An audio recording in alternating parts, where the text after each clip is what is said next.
പ്രിയ ശ്രോതാക്കളെ നമസ്കാരം. ഞാൻ എൻ്റെ പ്രിയ ഗാനങ്ങൾ. ഇന്ന് ഞാൻ എൻ്റെ പ്രിയ ഗാനങ്ങളിൽ അതിഥിയായി പങ്കെടുക്കുന്നത് സംഗീത സംവിധായകൻ റോണി റാഫേൽ. സ്റ്റുഡിയോയിൽ ഒപ്പം മനേഷ് MP.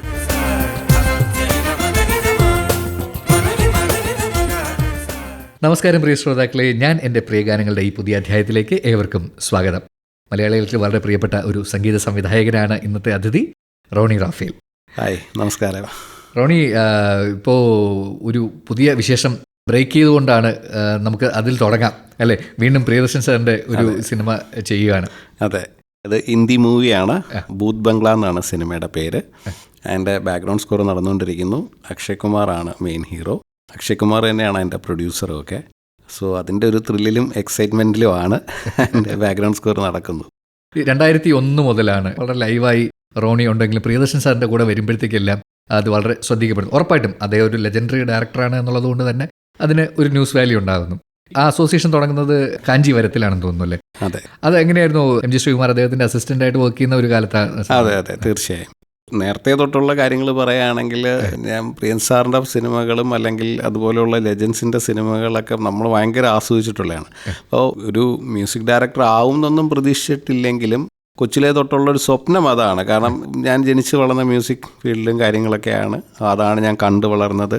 എനിക്ക് വളരെ ഏർലി പ്രീ ഡിഗ്രി സമയത്ത് തന്നെ അങ്ങനെയൊക്കെയുള്ള അവസരങ്ങൾ ലഭിച്ചിട്ടുണ്ട്. സോ ഇതൊക്കെ സിനിമ ചെയ്തു തുടങ്ങുന്ന സമയത്ത് എൻ്റെ ഏറ്റവും വലിയൊരു എയിം ഇതേപോലെയുള്ള ഡയറക്ടേഴ്സിൻ്റെ കൂടെ ഒരു സിനിമയിൽ മ്യൂസിക് ഡയറക്ടർ അല്ലെങ്കിലും ഒരു പ്രോഗ്രാമറായിട്ടെങ്കിലും എനിക്കൊന്ന് വർക്ക് ചെയ്യാൻ പറ്റണം, പരിചയപ്പെടണം എന്നുള്ളൊരു ആഗ്രഹം ഭയങ്കരമായിട്ടുണ്ടായിരുന്നു. അത് എനിക്ക് തുറന്നു തന്നത് ശ്രീകുമാരേട്ടനാണ്.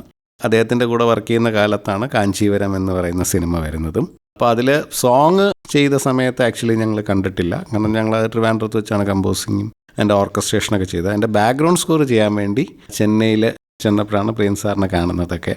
അവിടെ അങ്ങനെയാണ് അദ്ദേഹത്തെ പരിചയപ്പെടുന്നതും. പിന്നെ അത് കഴിഞ്ഞ് അദ്ദേഹത്തിൻ്റെ കൂടെ അറബി ഒട്ടകം ചെയ്തു, ആമേമുയിലും ചെയ്തു. പിന്നെയാണ് ഇതിലേക്ക് എത്തുന്നത്, ഒപ്പത്തിലേക്ക് എത്തുന്നത്. ഒപ്പത്തിലെ ആണ് ഒരു ഫുൾ ബാക്ക്ഗ്രൗണ്ട് സ്കോർ ചെയ്യുന്നത്. പ്രിൻസാറിന്റെ കൂടെ ഫുൾ ബാക്ക്ഗ്രൗണ്ട് സ്കോർ ചെയ്യുന്നത് ഒപ്പത്തിലാണെന്ന്. ഈ പറയുന്ന പോലെ കാഞ്ചീവരമൊക്കെ ചെയ്തെങ്കിൽ അത് ഞാൻ അസിസ്റ്റ് ചെയ്തതാണ്. ഒപ്പത്തിലും ശരിക്കും ഇതൊക്കെ ഒരു നിയോഗമായിട്ട് കാണുന്നു. കാരണം ഞാനല്ല ശരിക്കും പറഞ്ഞാൽ അതിൻ്റെ ബാക്ക്ഗ്രൗണ്ട് സ്കോർ ചെയ്യേണ്ടിയിരുന്നത്. അതിൽ വേറൊരു മ്യൂസിക് ഡയറക്ടറാണ് അതിൻ്റെ ബാക്ക്ഗ്രൗണ്ട് സ്കോർ ചെയ്തത്. അപ്പോൾ അത് തമ്മിൽ അങ്ങനെ അത് ഒരു വർക്കൗട്ട് ആയില്ല, സിങ്ക് ആയില്ല. അപ്പോൾ കുറേ സ്ഥലങ്ങളിൽ പ്രശ്നമുണ്ടായി. അങ്ങനെ പെട്ടെന്നാണ് എന്നെ ഒരു ദിവസം വിളിക്കുന്നത്. അപ്പോൾ അത് നമ്മുടെ MG രാധാകൃഷ്ണൻ സാറിൻ്റെ മകൻ രാജാകൃഷ്ണൻ, എൻ്റെ വലിയ ഒരു വെൽവിഷറും എന്നെ ഒരുപാട് സപ്പോർട്ട് ചെയ്യുന്ന ഒരു വ്യക്തിയാണ്. അപ്പോൾ അദ്ദേഹമാണ് ആക്ച്വലി വിളിക്കുന്നത്. അദ്ദേഹത്തിൻ്റെ ഫോണിലാണ് വിളിക്കുന്നത്. പെട്ടെന്ന് പ്രിയൻ സാറ് വിളിച്ചിട്ട് എൻ്റെ അടുത്ത് തന്നെ ഇങ്ങനെ പ്രിയമാമിന് കൊടുക്കാം എന്ന് പറഞ്ഞിട്ട് സാറ് സംസാരിക്കുകയായിരുന്നു. അപ്പോൾ ആ ഒരു സപ്പോർട്ട് കൂടെ ഉണ്ടായിരുന്നു. അപ്പോൾ അങ്ങനെയാണ് പ്രിയൻ സാറ് പെട്ടെന്ന് വിളിച്ചിട്ട് പറഞ്ഞു നെക്സ്റ്റ് ഡേ തന്നെ ചെന്നൈയിലെത്തണം, ഇതിൻ്റെ പടമാണ്, റിലീസ് ഡേറ്റ് ഒക്കെ അടുത്തിരിക്കുക. അങ്ങനെയാണ് ഞാൻ ചെല്ലുന്നതും. അങ്ങനെ ഒരു വർക്ക് ചെയ്യാനുള്ള ഒരു ഭാഗ്യം കിട്ടി. ഭയങ്കര ടെൻസ്ഡായിട്ടാണ് പോയത്. എൻ്റെ അടുത്ത് ആദ്യം കുറച്ച് പാച്ച് ചെയ്താൽ മതി എന്നുള്ള രീതിയിലാണ് പോയത്. പക്ഷേ ചെന്നപ്പോൾ എനിക്ക് ഫസ്റ്റ് ഹാഫ് മാത്രമേ കാണിച്ചുള്ളൂ. ഫസ്റ്റ് ഹാഫിൽ കുറേ പോർഷൻസ് ചെയ്യാനുണ്ടായിരുന്നു. അത് ചെയ്ത് കഴിഞ്ഞപ്പോഴേക്കും ഇനി നമുക്ക് സെക്കൻഡ് ഹാഫ് തുടങ്ങാം. അപ്പോൾ ഫസ്റ്റ് ഹാഫ് ശരിക്കും പറഞ്ഞാൽ അധികം ബാക്ക്ഗ്രൗണ്ട് സ്കോർ ഒന്നും ഇല്ല, കുറച്ചേ ഉള്ളൂ. സെക്കൻഡ് ഹാഫ് പക്ഷേ ഭയങ്കര ഹെവി ആയിരുന്നു. അത് കഴിയുന്നിടത്തോളം നല്ലതായിട്ട് ചെയ്യാൻ പറ്റി. പക്ഷെ ആ ഒരു സാറിന് ഇഷ്ടപ്പെട്ടിട്ട് എൻ്റെ അടുത്ത് ആ വർക്ക് തീരുന്നതിൻ്റെ അന്ന് എൻ്റെ അടുത്ത് പറഞ്ഞു എൻ്റെ അടുത്ത 2 പടം നീ ആയിരിക്കും ചെയ്യുന്നതെന്ന് പറഞ്ഞു. അങ്ങനെയാണ് ആ ബന്ധം. ഇപ്പോൾ അതേ 6ാമത്തെ സിനിമ ചെയ്തുകൊണ്ടിരിക്കുകയാണ്. അതിൽ ഏറ്റവും റിമാർക്കബിൾ ആയിട്ടുള്ളത് ഉറപ്പായിട്ടും, അല്ലെങ്കിൽ റോണി റാഫേൽ എന്ന് പറയുന്ന പേര് അങ്ങനെ ഉറപ്പിച്ച സിനിമ ഉറപ്പായിട്ടും മരക്കാർ തന്നെയായിരിക്കും. ആ മരക്കാർ 5 ഭാഷകളിലാണ് ചെയ്യുന്നത്. അതെ അതെ. അത് ഒരുപക്ഷെ ഇവരെടുത്ത് ആരുടെ ഡയറക്റ്റ് ചോദിക്കാൻ പറ്റാത്തതുകൊണ്ട് ആ സമയത്ത് റോണി അറ്റൻഡ് ചെയ്ത മിക്കവാറും ഇൻ്റർവ്യൂവിൽ റോണി കേട്ടിരുന്ന ഒരു ചോദ്യം, ഇതെപ്പോഴാണ് ഇതിൻ്റെ ബാക്ക്ഗ്രൗണ്ടിലെ കാര്യങ്ങൾ എന്തൊക്കെയാണ് എന്നൊക്കെയായിരിക്കും അതിനേക്കാൾ മ്യൂസിക്കിനേക്കാൾ കൂടുതൽ. അതെ അതെ, ആ സമയത്ത് ഷൂട്ടിംഗ് ലൊക്കേഷനിലൊക്കെ ഞാൻ പോയിരുന്നു.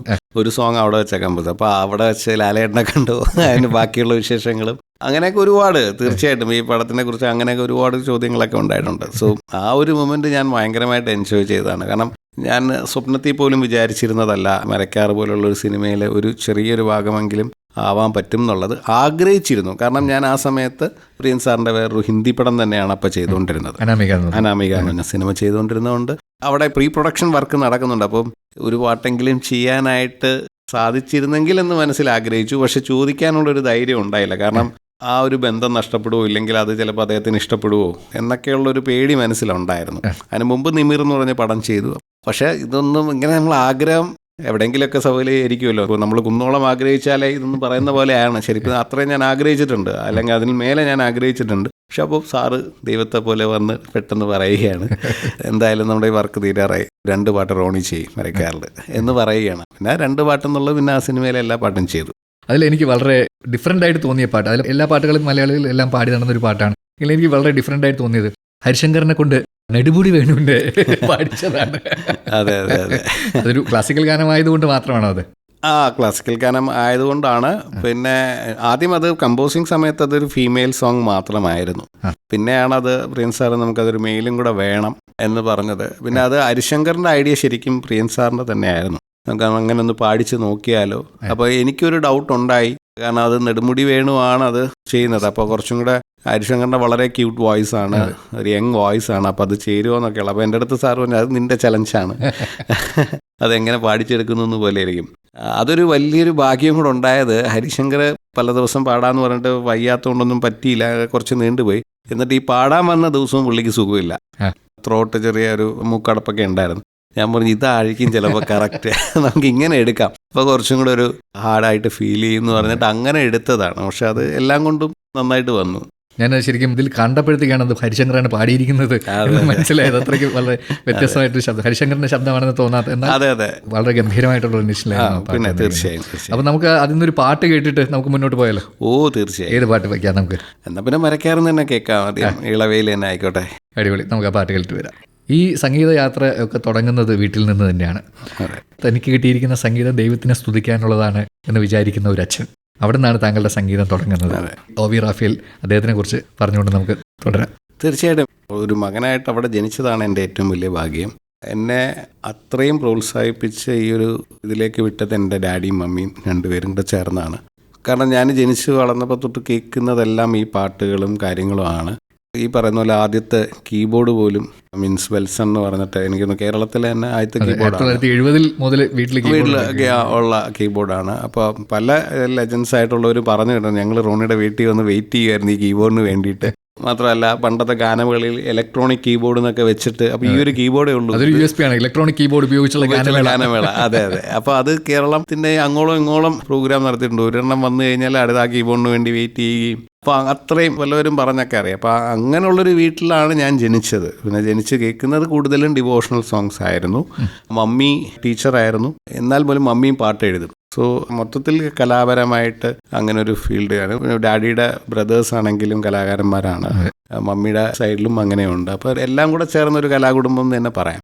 അപ്പോൾ ഇത് കേട്ട് വളർന്നു. എൻ്റെ ആദ്യ ഗുരു ഡാഡി തന്നെയാണ് എന്നെ ആദ്യമായി സംഗീതം പഠിപ്പിച്ചതും എല്ലാം, ആദ്യമായിട്ട് ഹാർമോണിയം വായിപ്പിച്ചതും ഒക്കെ ഡാഡി തന്നെയാണ്. അവിടെ നിന്ന് പിന്നെ അറിയാലോ, ഈ അച്ഛൻ അമ്മയൊക്കെ പറഞ്ഞു തന്നെ നമ്മൾ ചിലപ്പോൾ ഇരിക്കില്ല. പിന്നെ ഞാൻ വേറെ മധു എന്ന് പറഞ്ഞ സാറിൻ്റെ അടുത്താണ് കീബോർഡ് പഠിച്ചത്. കൃഷ്ണൻകുട്ടി ബഹാദൂർ സാറിൻ്റെ അടുത്താണ് ഞാൻ ക്ലാസിക്കൽ പഠിച്ചു തുടങ്ങിയതൊക്കെ. അങ്ങനെ ഞാൻ എൻ്റെ സംഗീത യാത്ര അവിടെ നിന്ന് അങ്ങ് തുടങ്ങി. പക്ഷേ എൻ്റെ ഏറ്റവും വലുതെന്ന് പറയുന്നത്, ഞാൻ ഈ ഇത് പോകുമ്പോഴും ഈ മ്യൂസിക്കിലേക്കാണ് എൻ്റെ ഒരു പാഷൻ, എൻ്റെ ഒരു റൂട്ട് എന്ന് മനസ്സിലാക്കി എന്നെ ഒരുപാട് സപ്പോർട്ട് ചെയ്തു. അതാണ് എനിക്ക് തന്ന ഏറ്റവും വലിയൊരു കാര്യം. അല്ലെങ്കിൽ തല്ലി പഠിപ്പിച്ച് ഞാൻ വേറെ ഒന്നും ഞാൻ പഠിച്ചത് BCom ഒക്കെയാണ്, പക്ഷേ അതിലൊന്നും ആവൂല, എനിക്കറിയാം. അതെ. പക്ഷേ എന്നെ ആ മ്യൂസിക്കിൽ എനിക്കുള്ള ഇൻട്രസ്റ്റ് അതെന്നെ ഒരുപാട് തരത്തിൽ സ്കൂളാണെങ്കിലും കോളേജും ഒക്കെ സപ്പോർട്ട് ചെയ്തിട്ടുണ്ട്. വാനിസിൽ അതിൻ്റെ അകത്തൊരു പ്രധാന ഘടകമാണ്. തീർച്ചയായും. കാരണം ആദ്യത്തെ ഒരു ജിംഗിൾ ഉണ്ടാകുന്നത് വാനിസിൽ നിന്നാണ്. തീർച്ചയായിട്ടും ജിംഗിൾ ചെയ്യുന്നത്, ഞാൻ എൻ്റെ ആദ്യമായൊരു സോങ് കമ്പോസ് ചെയ്യുന്നതൊക്കെ വാനിസിൽ വെച്ചിട്ടാണ്. ഒരു ഡ്രാമയ്ക്ക് വേണ്ടി മ്യൂസിക് ചെയ്യുന്നത്, അത് ഞാൻ പ്രീ ഡിഗ്രി പഠിക്കുമ്പോൾ. അപ്പം അങ്ങനെയുള്ള ഒരു അവസരം, അതെ അതെ തീർച്ചയായും ജോർജ് സാറിൻ്റെ. അപ്പോൾ അങ്ങനെയുള്ളൊരു അവസരമൊക്കെ എനിക്ക് കോളേജിൽ നിന്നാണ്. ഇവാനിസ് എന്ന് പറയുന്ന അവിടെ നിന്ന് എനിക്ക് ആ ഒരു ഇത് ഇട്ട് തന്നു. ഡ്രാമ ചെയ്യാൻ എനിക്ക് മ്യൂസിക് ഞാൻ പറഞ്ഞു, ഞാൻ ഇല്ലില്ല അത് റോണിക്ക് ചെയ്യാം. പക്ഷേ ആ സമയത്ത് ഞാൻ ഫസ്റ്റ് ഇയർ ഇങ്ങനെ യൂണിവേഴ്സിറ്റി വിന്നറായി പ്രീ ഡിഗ്രിക്ക്. അപ്പോൾ അതൊക്കെ കണ്ടിട്ടായിരിക്കണം മേ ബി അങ്ങനെ ചെയ്യുന്നതും. പിന്നെ അവിടെ നിന്നുള്ള സൗഹൃദമാണ് ആദ്യമായിട്ടൊരു ഹാൻഡ് വീവിൻ്റെ ജിങ്കിൾ ചെയ്യാനൊക്കെയുള്ള കിട്ടുന്നതും. സോ അവിടുത്തെ ഒരു ലൈഫ് എന്നെ ഭയങ്കരമായിട്ട് എൻ്റെ ഒരു കരിയർ വളർത്താൻ ശ്രമിച്ചിട്ടുണ്ട്. ജോർജ് സാർ ഈ നാടകം എന്ന് പറയുമ്പോൾ കുറച്ച് കണിശക്കാരനായിട്ടുള്ളൊരു നാടകക്കാരൻ കൂടിയാണ്. ജോർജ് സാറ് എൻ്റെ അടുത്ത് അങ്ങനെ ഉള്ള ഇത് എന്നെ ഭയങ്കര ഇഷ്ടമാണ്, ഭയങ്കര സ്നേഹമായിരുന്നു.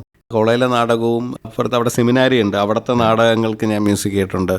അങ്ങനെ ഒത്തിരി പുറത്തും വേറെ സാറിൻ്റെ നാടകങ്ങൾക്ക് ഞാൻ മ്യൂസിക് ചെയ്യും. അപ്പം എന്നെ ഭയങ്കര ഇഷ്ടവും ഭയങ്കര സപ്പോർട്ടും ഭയങ്കര കാര്യമാണ്. അപ്പോൾ ഞങ്ങൾ ഇടയ്ക്ക് വല്ലപ്പോഴും സംസാരിക്കാറുണ്ട്. അപ്പോൾ അതൊക്കെ എന്നെ ഭയങ്കരമായിട്ട് എൻകറേജ് ചെയ്തിട്ടുണ്ട് ഈ മ്യൂസിക്കിലേക്ക് ഇങ്ങനെ വരാനായിട്ടും അത് ചെയ്യണം. അപ്പോൾ ഞാൻ ആദ്യമായിട്ടൊരു കാസറ്റ് ചെയ്ത സമയത്തും സാറ് കേട്ടിട്ട് അതിനെ ശരിക്കും വളരെ ഇതായിട്ട് എൻ്റെ അടുത്ത് അതിൻ്റെ കാര്യങ്ങളൊക്കെ പറഞ്ഞു, ഇന്ന പ്രശ്നങ്ങളുണ്ട്. സാറ് ഭയങ്കര സപ്പോർട്ടായിരുന്നു.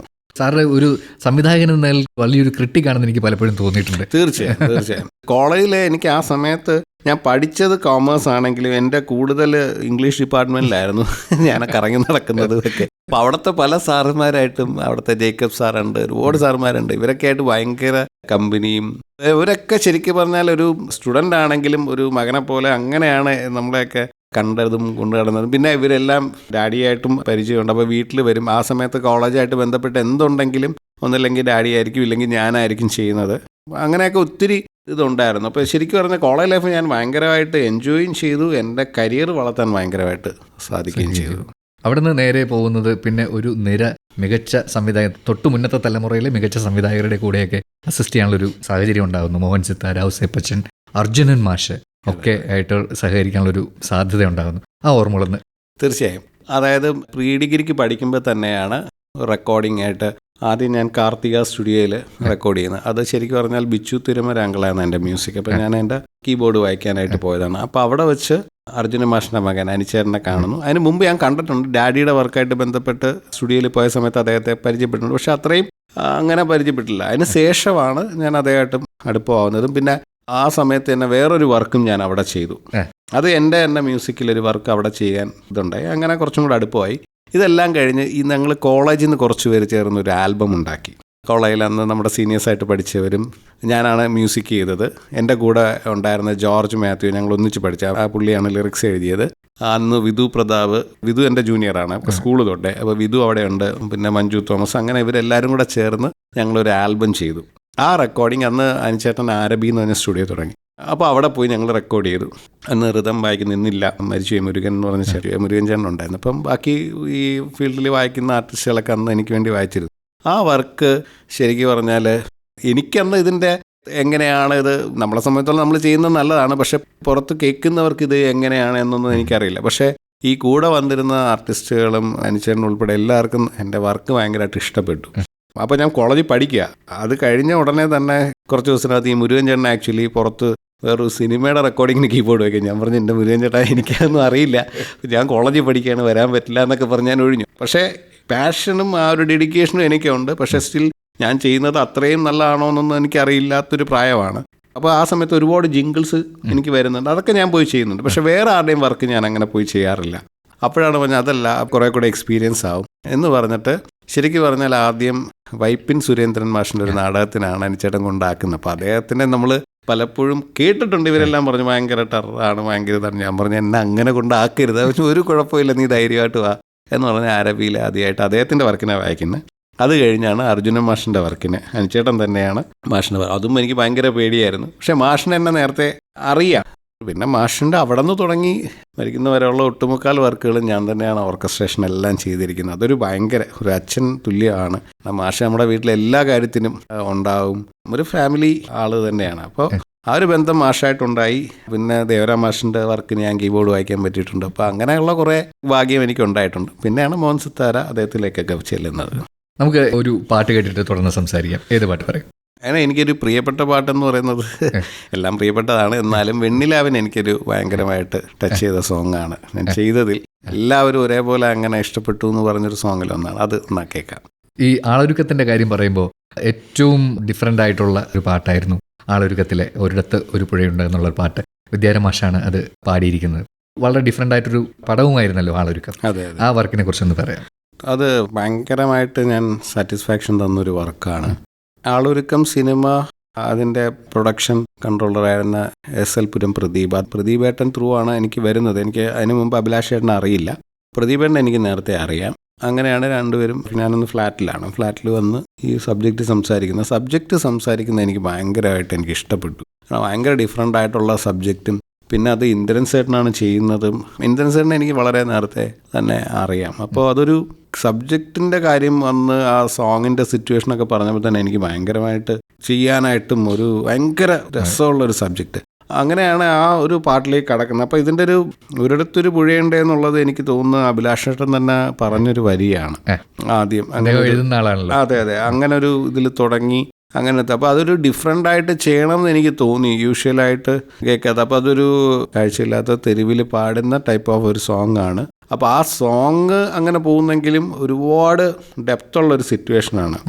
ഇന്ദ്രൻ ചേട്ടൻ അത് കേൾക്കുന്നതും അദ്ദേഹം അപ്പം അനുഭവിച്ചുകൊണ്ടിരിക്കുന്ന മാനസികാവസ്ഥയൊക്കെ അതിൽ കടന്നു വരണം. അപ്പോൾ അത് കുറച്ചൊരു ഡിഫറെൻ്റ് ആയിട്ട് ചെയ്യാൻ ഞാൻ ശ്രമിച്ച് ഉള്ളൊരു സോങ്ങാണ്. അങ്ങനെയാണ് നമ്മൾ അതിലേക്ക് കടക്കുന്നത്. പിന്നെ ഞാൻ ട്യൂൺ ചെയ്ത് അതിന് ശേഷമാണ് ബാക്കിയുള്ള ലിറിക്സൊക്കെ വരുന്നത്. അതിൻ്റെ പല്ലവി അനുപല്ലവിയൊക്കെ കുറച്ച് അങ്ങനെ വേറെ ഡിഫറെൻ്റ് ആയിട്ടൊക്കെ ചെയ്യാൻ ശ്രമിച്ചിട്ടുണ്ട്. അത് പിന്നെ എനിക്ക് സത്യം പറഞ്ഞാൽ ഒരു പൂർണ്ണ തൃപ്തിയിലേക്ക് എത്തുന്നത് വിദ്യാരൻ മാഷിൻ്റെ വോയിസും കൂടെ കടന്നു വന്നപ്പോഴാണ്. മാഷിന് അത് ഭയങ്കര പ്രിയപ്പെട്ട സോങ്ങാണ്. മാഷിന് ആ സമയത്ത് ഒരുപാട് തവണ ഞങ്ങൾ ഇതിനെക്കുറിച്ച് സംസാരിച്ചിട്ടുണ്ട്, എപ്പോഴും പറയാറുണ്ട്. ഇപ്പോഴും എനിക്കും അത് എൻ്റെ വളരെ പ്രിയപ്പെട്ട ഒരു പാട്ടിലൊന്നാണ്.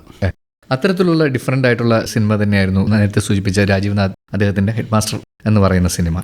മൊത്തം തിരക്കുള്ള ഹൈലി കമേഴ്ഷ്യൽ ആയിട്ടുള്ള സിനിമകളിൽ നിന്ന് ഇതുപോലുള്ള സിനിമകളും താങ്കൾ ചെയ്യുന്നുണ്ട്. തീർച്ചയായും. അപ്പോൾ ഇതിൽ എന്തെങ്കിലും ഒരു വ്യത്യാസം, ഒരു ബഡ്ജറ്റിൻ്റെ ഹെവിനെസ് അല്ലാതെ വ്യത്യാസം ഫീൽ ചെയ്യാറുണ്ടോ? എന്ന് വെച്ചാൽ മറ്റുള്ള സിനിമകളുടെ അത്രയും ബഡ്ജറ്റൊന്നും നമുക്ക് ഇങ്ങനെയുള്ള സിനിമ ചെയ്യുമ്പം ഒരിക്കലും കിട്ടത്തില്ല. ഇത് നമ്മുടെ ഒരു പേഴ്സണൽ സാറ്റിസ്ഫാക്ഷനാണ്.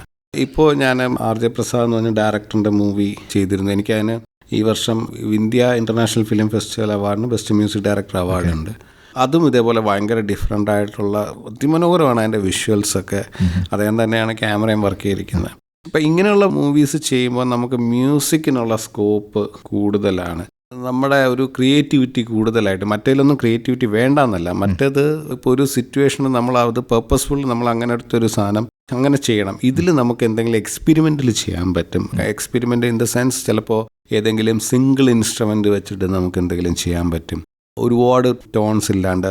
അങ്ങനെ ഇപ്പോൾ ഞാൻ അശോക് അർനാഥ് സാറിൻ്റെ സിനിമകൾ, ഹോളിവുഡ്, അങ്ങനെ കുറേ ബൂമോ, അങ്ങനെയൊക്കെ വേറെ സിനിമകൾ ചെയ്യുമ്പോഴൊക്കെ അദ്ദേഹത്തിൻ്റെയൊക്കെ ഈ ടൈപ്പ് ഓഫ് മൂവീസ് ചെയ്യുമ്പോൾ ഒരുപാട് ഇങ്ങനെയുള്ള ടോൺസൊക്കെ വെച്ചിട്ട് എക്സ്പെരിമെൻ്റ് ചെയ്തിട്ടുണ്ട്. ഞാനിപ്പം റീസെൻ്റ്ലി ബിജു വിശ്വനാഥ് സാറിൻ്റെ 2 പടം ചെയ്തായിരുന്നു. അതിൽ ഇറങ്ങാൻ പോകുന്നൊരു സിനിമയുണ്ട്, പോലീസ് എ ഡോഗ് സ്റ്റോറി എന്ന് പറഞ്ഞിട്ട്. പക്ഷേ ആ സിനിമ കുറച്ചും കൂടെ കൊമേഴ്ഷ്യലാണ്. സ്റ്റിൽ നമുക്ക് അങ്ങനെ എക്സ്പെരിമെൻ്റ് ചെയ്തിട്ടുണ്ട്. ഞാൻ ഈ എഫക്ട്സ് പോലെ ഇപ്പോൾ ഇലയുടെ സൗണ്ടൊക്കെ വെച്ചിട്ട് മ്യൂസിക് അതിൽ ചെയ്തിട്ടുണ്ട്. ഇല നടക്കുന്ന പോലെ വന്ന് അതിൽ നിന്ന് ഒരു റിതം ക്രിയേറ്റ് ചെയ്ത്, പിന്നെ ഈ ബീയുടെ സൗണ്ട് വെച്ചിട്ട്, അപ്പം അങ്ങനെയൊക്കെ ചെയ്യാനായിട്ടുള്ള സ്കോപ്പ് ഇങ്ങനെയുള്ള സിനിമകളിൽ കൂടുതലാണ്. മറ്റേത് കൊമേഴ്ഷ്യൽ ആസ്പെക്ട് ചെയ്യുമ്പോൾ നമ്മൾ ഒരുപാട് എലിമെൻ്റ് നോക്കണം, ഒരുപാട് കാര്യങ്ങൾ നമ്മൾ ഫോക്കസ് ചെയ്ത് നമുക്ക് ചെയ്യാൻ പറ്റത്തുള്ളൂ. ഹെവിനെസ് വേണ്ടിടത്ത് ഭയങ്കര ഹെവിനെസ് നമ്മൾ ക്രിയേറ്റ് ചെയ്ത് അങ്ങനെ പോകണം. Award movies kind of cinema ചെയ്യുമ്പോൾ ചിലപ്പോൾ ഹെവി സീനാണെങ്കിലും ചിലപ്പോൾ വളരെ ലൈറ്റ് മ്യൂസിക്, ചിലപ്പോൾ മ്യൂസിക് വേണ്ടായിരിക്കും. അതായിരിക്കും അതിൻ്റെ ഇമ്പാക്ട്. കാരണം അത് വേറൊരു കാറ്റഗറിയിലാണ് എപ്പോഴും എല്ലാവരും കാണുന്നത്. മ്യൂസിക് എല്ലാം ഒന്നാണ്, സ്റ്റിൽ അത് ഇംപ്ലിമെൻ്റ് ചെയ്യുന്ന രീതി രണ്ട് രീതിയിലാണ്. നമുക്ക് ഒരു പാട്ട് കേട്ടിട്ട് തുടർന്ന് സംസാരിക്കാം. ഏത് പാട്ട് പറയും? അങ്ങനെയാണെങ്കിൽ തീർച്ചയായിട്ടും നമ്മുടെ ആളൊരുക്കം തന്നെ വെക്കാലോ. ഒരിടത്തൊരു പുഴയുടെ വിദ്യാരൻ മാഷിൻ്റെ ആ പാട്ട്, ഗംഭീരമായിട്ടുള്ള പാട്ട് നമുക്ക് കേൾക്കാം. ഈ കോളേജ് ആൽബത്തിൽ നിന്നാണ് തുടങ്ങിയത്. അതിനുശേഷവും താങ്കൾ സിനിമകളിൽ ബിസി ആയിരിക്കുമ്പോഴും ഇങ്ങനെ സിംഗിൾസ് ചെയ്തിട്ടുണ്ട്. അതിൽ റിമിയുടെ കൂടെ ചെയ്ത സുജൂതല്ലേ വളരെ ശ്രദ്ധിക്കപ്പെട്ട ഒരു പാട്ടാണ്. എങ്ങനെയാണ് അങ്ങനെ ഒരു പാട്ട് ആലോചിക്കുന്നത്? അത് റിമിയാണ് എൻ്റെ പ്രൊഡക്ഷൻ. അപ്പോൾ അതിന് മുമ്പ് ഞാനൊരു ഡിവോഷണൽ ചെയ്തിരുന്നു. ഞാനും എൻ്റെ ഫ്രണ്ട് നേരത്തെ പറഞ്ഞ കോളേജിൽ പഠിച്ച ജോർജ് മാത്യുവും കൂടെ ചേർന്നിട്ട് ഒരു ഡിവോഷണൽ സോങ് ചെയ്തു. അത് ഞങ്ങൾ ജസ്റ്റ് യൂട്യൂബിൽ റിലീസ് ചെയ്തു. പക്ഷെ അത് വലുതായിട്ടൊന്നും ആരും കണ്ടില്ല. പക്ഷെ അത് റിമി കേട്ടു. റിമി കേട്ടിട്ട് റിമി എന്നെ വിളിച്ചിട്ട് പറഞ്ഞു, ആ പാട്ട് ഒന്നും കൂടെ നമുക്ക് ചെയ്താലോ, ഞാൻ പാടി ഇറക്കിക്കോട്ടെ. റിമി ആ സമയത്ത് കടന്നു പോയിക്കൊണ്ടിരുന്ന ചില പ്രശ്നങ്ങളും കാര്യങ്ങളും ഒക്കെ ആയിട്ട് എന്നെ ഭയങ്കരമായിട്ട് അത് ഹോണ്ട് ചെയ്യുന്നുണ്ട്. ആ സോങ് എനിക്കൊന്ന് പാടി ഇറക്കണം എന്ന് പറഞ്ഞു. നമ്മൾ തീർച്ചയായിട്ടും അങ്ങനെ ആ സോങ്ങാണ് ഞങ്ങൾ ആദ്യം ചെയ്യുന്നത്. ആ സോങ് ഭയങ്കര റീച്ച് കിട്ടി. അത് റിമിയുടെ ചാനലിൽ തന്നെ അത് ചെയ്തപ്പോൾ അത് കഴിഞ്ഞപ്പോൾ എൻ്റെ അടുത്ത് ചോദിച്ചു, ചേട്ടാ എനിക്കൊരു പാട്ട് ചെയ്തു തരും, നമുക്ക് ഇത്രയും ഡിഫറെൻ്റ് ആയിട്ട് നമുക്ക് ചെയ്യാം. ഞാൻ പറഞ്ഞു, എന്തെങ്കിലും ഒരു നല്ലൊരു ഐഡിയ എൻ്റെ മനസ്സിൽ വരുമ്പോൾ നമുക്കത് ചെയ്യാം എന്ന് പറഞ്ഞാണ് ഈ സുജൂതല്ലേ എന്ന ട്യൂൺ ഞാൻ ആക്ച്വലി ചെയ്യുന്നത്. ആ ട്യൂൺ ആക്ച്വലി എൻ്റെ കയ്യിൽ ഞാൻ നേരത്തെ അതിൻ്റെ ഒരു സ്ലോ വേർഷൻ ഞാൻ വേറൊരു വർക്കിന് വേണ്ടി ഞാൻ കമ്പോസ് ചെയ്തു. പക്ഷെ അത് ഉപയോഗിച്ചില്ല, കന്നഡ പടത്തിന് വേണ്ടിയിട്ടായിരുന്നു. അതിങ്ങനെ കിടപ്പുണ്ടായിരുന്നു. അപ്പോൾ ഞാൻ എന്ത് ചെയ്യാമെന്നൊക്കെ ഇങ്ങനെ ആലോചിച്ചപ്പോഴാണ് ഈ ഒരു മൂഡ് കിട്ടി. അപ്പോൾ ഞാൻ ഇതിനെ കുറച്ചും കൂടെ ഒന്ന് ഫാസ്റ്റ് റിതം ഓറിയൻറ്റഡ് ആക്കി അങ്ങനെയാണ് ഇത് കമ്പോസ് ചെയ്യുന്നതും ഹരിനാരായണൻ ലിറിക്സ് എഴുതുന്നു. അത് കംപ്ലീറ്റ് റിമി പ്രൊഡ്യൂസ് ചെയ്ത വർക്കാണ്. അതും ഈ പറയുന്ന കണക്ക് ഭയങ്കര റീച്ചായി, ഭയങ്കര ഹിറ്റായി. അതിനുശേഷവും ഞങ്ങൾ ചെയ്തു.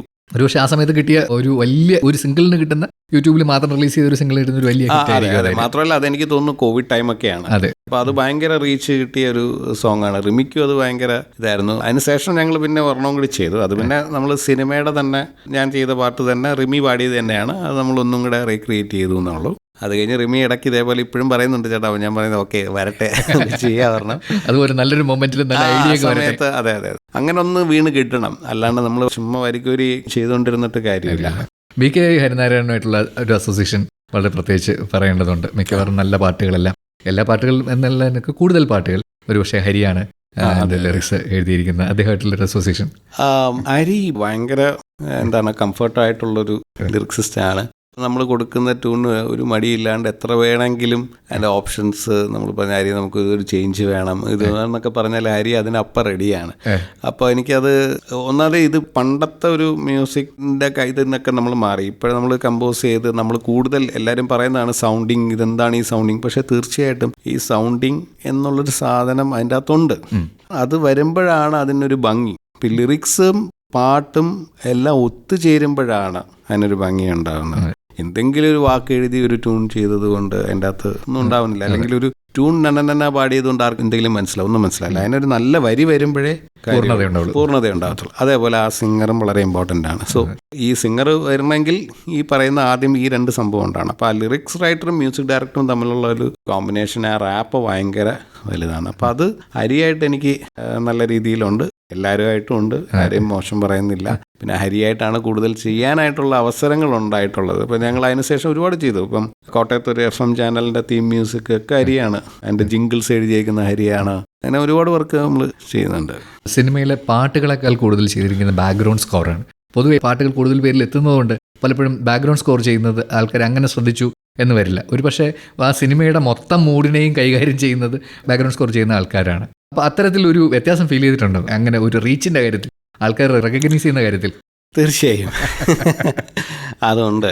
ഒന്നാമത് ഞാൻ അധികം പബ്ലിക് പ്ലാറ്റ്ഫോമിലൊന്നും വന്നിട്ടില്ലാത്തതുകൊണ്ട് എന്നെ പലവർക്കും നേരിട്ട് കണ്ടാലൊന്നും അറിയില്ല. ഈ പേര് പലവർക്കും അറിയായിരിക്കും. പറഞ്ഞു വരുമ്പോൾ അയ്യോ ചേട്ടനാണോ അതൊക്കെ ചോദിച്ചിട്ടുണ്ട്. അത് ഈ സോങ്സ് ഞാൻ ചെയ്തിരിക്കുന്നത് കമ്പാരിറ്റീവ്ലി ബാക്ക്ഗ്രൗണ്ട് സ്കോർ വെച്ച് വളരെ കുറവാണ്. ബാക്ക്ഗ്രൗണ്ട് സ്കോറാണ് ഞാൻ ഏറ്റവും കൂടുതൽ, എന്നെ അത് തേടിയാണ് കൂടുതൽ എത്തുന്നത്. എനിക്ക് കിട്ടുന്നവർക്ക് ഞാൻ എൻജോയ് ചെയ്യുന്നു. കാരണം ഞാൻ ഈ പറഞ്ഞ പോലെ ഒരു വിഷയം കൂടെ ഉണ്ട്. ഈ ബാക്ക്ഗ്രൗണ്ട് സ്കോറാണ് ഒരു സിനിമേനെ ഏത് ലെവലിലേക്ക് നമുക്ക് കൊണ്ടുപോകാൻ സാധിക്കുന്ന ഒരു ഇതായിട്ട് ഞാൻ കാണും. കാരണം ആ എടുത്തു വെച്ച മൂഡിനെ എൻഹാൻസ് ചെയ്യുന്നത് മ്യൂസിക്കാണ്. ആ മ്യൂസിക് എവിടെ വേണം, എന്ത് വേണം, എപ്പോൾ വേണം എന്ന് തീരുമാനിക്കുന്നത് ആ മ്യൂസിക് ഡയറക്ടറാണ്. ഒബ്വിയസ്ലി തീർച്ചയായിട്ടും ഡയറക്ടറുണ്ട്. ഡയറക്ടറിൻ്റെ ഇതുകൂടിയാണ് നമ്മൾ ചെയ്യുന്നെങ്കിൽ പോലും ആ ഡയറക്ടറിൻ്റെ മ്യൂസിക് ഇതില്ലാത്തതുകൊണ്ടാണല്ലോ ഒരു മ്യൂസിക് ഡയറക്ടറിനെ ഏൽപ്പിക്കുന്നത്. അപ്പം നമ്മളത് കൃത്യമായിട്ട് കൊടുത്താൽ മാത്രമേ അദ്ദേഹം അത് പറയത്തുള്ളൂ. ഇത് ഓക്കെ അല്ലെങ്കിൽ ഇതല്ല എന്നൊക്കെ. അപ്പോൾ ഇതെല്ലാം ഒരു ടീം വർക്കാണ്. സ്റ്റിൽ അതിൽ എനിക്ക് ഭയങ്കര ഇൻട്രസ്റ്റ് ഉണ്ട്. ഇപ്പോൾ ബാക്ക്ഗ്രൗണ്ട് സ്കോർ ചെയ്യുന്നത് എനിക്ക് ഭയങ്കര ഇഷ്ടമുള്ളൊരു കാര്യമാണ്. പിന്നെ ചില സമയത്ത് ചലഞ്ചസ് വരുന്നത്, ആ ചലഞ്ചസ് എനിക്കിഷ്ടമാണ്. കാരണം ചിലപ്പോൾ റിലീസ് ഡേറ്റ് അടുത്തിട്ടായിരിക്കും നമ്മൾ ഈ സിനിമയ്ക്ക് വരുന്നത്. അപ്പോൾ ഇത്രയും ഈ ഒരു ചുരുങ്ങിയ ടൈം കൊണ്ട് നമ്മൾ ചെയ്തു കൊടുക്കുക, ആ പ്രഷറാണ്. സ്റ്റിൽ ആ ഒരു ചലഞ്ചൊക്കെ ഏറ്റെടുക്കാൻ എനിക്ക് ഭയങ്കര ഇഷ്ടമാണ്. ഇപ്പോൾ സോങ്ങിൽ ഇപ്പം നമുക്ക് വരുന്ന സിറ്റുവേഷൻസൊക്കെ അറിയാമല്ലോ, ലവ് സോങ് അല്ലെങ്കിൽ ട്രാവൽ സോങ് അങ്ങനെയൊക്കെ. അപ്പോൾ നമുക്ക് ആ സോങ് ചെയ്യുമ്പോൾ കുറേ കൂടെ ഫ്രീഡം ഉണ്ട്. 1 ചെയ്തില്ലെങ്കിൽ 2 ചെയ്യാം, 3 ചെയ്യാം, നമുക്ക് ഏതാണ് നോക്കിയിട്ട് ചെയ്യാം. ബാക്ക്ഗ്രൗണ്ട് സ്കോർ ചെയ്യുമ്പോൾ നമുക്ക് അങ്ങനെ ഒരു 5 ഓപ്ഷൻ ചെയ്ത് അവരെ കേൾപ്പിക്കാനൊന്നും പറ്റില്ല. ബെസ്റ്റ് ആയിരിക്കും നമ്മൾ ചെയ്ത് ആ സീനിനെ നമ്മൾ എൻഹാൻസ് ചെയ്യേണ്ടത്. അപ്പോൾ അതൊരു ചലഞ്ചിങ് വർക്കാണ്. ഏറ്റവും കൂടുതൽ ചെയ്തിരിക്കുന്നതും അതാണ്. ഒരു പാട്ട് കൂടി കേട്ടാലോ? ഏത് പാട്ട് പറയും? അങ്ങനെയാണെങ്കിൽ റിമി പാടിയത് തന്നെ സിംഹാസനത്തിലെ ഷാജി കൈലാസറിൻ്റെ സിനിമ, പൃഥ്വിരാജ് സിനിമ അല്ല അമ്മാന കൊമ്പത്തെ. ഓക്കെ, ആ പാട്ട് കേട്ടിട്ട് വരാം. കുറേ കാര്യങ്ങളൊക്കെ കൂടി നമുക്ക് വിശേഷങ്ങളൊക്കെ ചോദിക്കാനുണ്ട്, പക്ഷേ നമ്മളെ സമയം അതിനെ അനുവദിക്കുന്നില്ല. ഫാമിലിയിൽ മൊത്തം കലാകാരന്മാരാണെന്ന് പറഞ്ഞു. ഈ അടുത്ത കാലത്ത് ഞാനൊരു ഡിവോഷണൽ സോങ് കേട്ടു. ആ ഫാമിലിയിൽ നിന്നുണ്ടായ OV ജോസഫ് അദ്ദേഹം എഴുതിയ ഒരു ഡിവോഷണൽ സോങ്. അത്തരത്തിലുള്ള ഡിവോഷണൽ വർക്കുകളെ കുറിച്ചും കൂടി ഒന്ന് പറഞ്ഞാൽ. തീർച്ചയായും ഡിവോഷണൽ വർക്ക് ഞാനിപ്പോഴും ചെയ്യുന്നുണ്ട്. ഞാൻ ഇഷ്ടപ്പെടുന്ന, ഞാൻ അതിൽ നിന്നാണ് എൻ്റെ തുടക്കവും കാര്യങ്ങളും. അതുകൊണ്ട് പള്ളിപ്പാട്ടുകൾ ഞാൻ ധാരാളം ചെയ്യാറുണ്ട്. പിന്നെ നമ്മുടെ രൂപതാപരമായിട്ട് വരുന്ന എല്ലാത്തിനും അവർ എന്നെയും വിളിക്കാറുണ്ട്, അതിൻ്റെ പാട്ടുകൾ കമ്പോസ് ചെയ്യാറുണ്ട്. പള്ളിയിൽ ഞാൻ കീബോർഡ് വായിക്കുന്നുണ്ട്. പാളയം പള്ളിയിൽ ഞാൻ പ്രാർത്ഥിച്ചിട്ടല്ലാണ്ട് ഒരു വർക്കും തുടങ്ങത്തില്ല. ഡെയിലി രാവിലെ ഞാൻ വർക്കിനിരിക്കുമ്പോൾ ഞാൻ പ്രാർത്ഥിച്ചിട്ടേ തുടങ്ങത്തുള്ളൂ. ഞാൻ ആദ്യമായി ഡിവോഷണൽ ഒരു പാട്ട് ചെയ്യുന്നതും ഈ OV ജോസഫ് ഡാഡിയുടെ ബ്രദറാണ്. എന്നില്ല, അദ്ദേഹത്തിൻ്റെ പാട്ടാണ് ദാഹിക്കുന്നതിനുള്ള കെസ്റ്റർ പാടിയതാണ്. ആ പാട്ടാണ് ആക്ച്വലി ഞാൻ ആദ്യമായിട്ട് ചെയ്യുന്നത്. ബെൻ മോഹൻ എന്ന് പറഞ്ഞിട്ട് ഒരു സിംഗറുണ്ട്. ബെൻചേട്ടൻ പ്രൊഡ്യൂസ് ചെയ്തതാണ്. കുട്ടിക്കാലത്ത് ഉറപ്പായിട്ടും ഒരുപാട് തവണ വന്നിട്ടുള്ളൊരു സ്ഥലത്താണ് നമ്മളിരുന്ന് സംസാരിക്കുന്നത്. OVR അദ്ദേഹം ഒരുപാട് പാട്ടുകൾ ആകാശവാണിക്ക് വേണ്ടി ചെയ്തിട്ടുണ്ട്. അപ്പോൾ ആകാശവാണി ഓർമ്മകളും കൂടി. തീർച്ചയായും ഇവിടെ വന്നപ്പോൾ എനിക്ക് ഒരുപാട് ഓർമ്മകളുണ്ട്. കാരണം ഞാൻ കൊച്ചിയിലെ പഴയ സ്റ്റുഡിയോയിൽ സ്ഥിരം ഡാഡിയുടെ കൂടെ റെക്കോർഡിങ്ങിനൊക്കെ ഒരുപാട് തവണ വന്നിട്ടുണ്ട്. എനിക്ക് ഡാഡി എവിടെ റെക്കോർഡിങ്ങിന് പോയാലും ഞാൻ കൂടെ പോകാറുണ്ട്. അവധി ദിവസമാണെങ്കിൽ അങ്ങനെ സ്കൂൾ കട്ടിയതൊക്കെ പോയിട്ടുണ്ട്. അപ്പുറത്ത് ഞാൻ ഒരുപാട് തവണ വന്നിട്ടുണ്ട്. ഇവിടുത്തെ ഈ പുതിയ സ്റ്റുഡിയോയിൽ ഞാൻ ഒരുപാട് തവണ പല മ്യൂസിക് ഡയറക്ടേഴ്സിന് വേണ്ടി കീബോർഡ് പ്ലേ ചെയ്യാൻ വന്നിട്ടുണ്ട്. MGR സാറിൻ്റെ വേണ്ടി, പെരുമ്പാവൂർ സാറിന് വേണ്ടി, ഒരുപാട് പേർക്ക് വേണ്ടി ഞാൻ ഇവിടെ വന്ന് കീബോർഡ് പ്ലേ ചെയ്തിട്ടുണ്ട്. അപ്പോൾ അതുകൊണ്ട് ഇവിടെ വരുമ്പോൾ ആ ഓർമ്മകളൊക്കെ എനിക്കുണ്ട്. അപ്പോൾ തീർച്ചയായും പുതിയ വരാനിരിക്കുന്ന സിനിമ ഒരു വലിയ സിനിമയാണെന്ന് മനസ്സിലാക്കുന്നു. ഹിന്ദി സിനിമയ്ക്ക് വലിയ വിജയം നേരുന്നു. അതിനോടൊപ്പം തന്നെ ഇനി വരാനിരിക്കുന്ന എല്ലാ പ്രൊജക്റ്റുകൾക്കും വളരെ വ്യത്യസ്തമായ പാട്ടുകളും വ്യത്യസ്തമായ സംഗീതവും ഒക്കെ ആയിട്ട് വീണ്ടും വീണ്ടും എത്താൻ പറ്റട്ടെ. എല്ലാ ആശംസകളും. Thank you so much.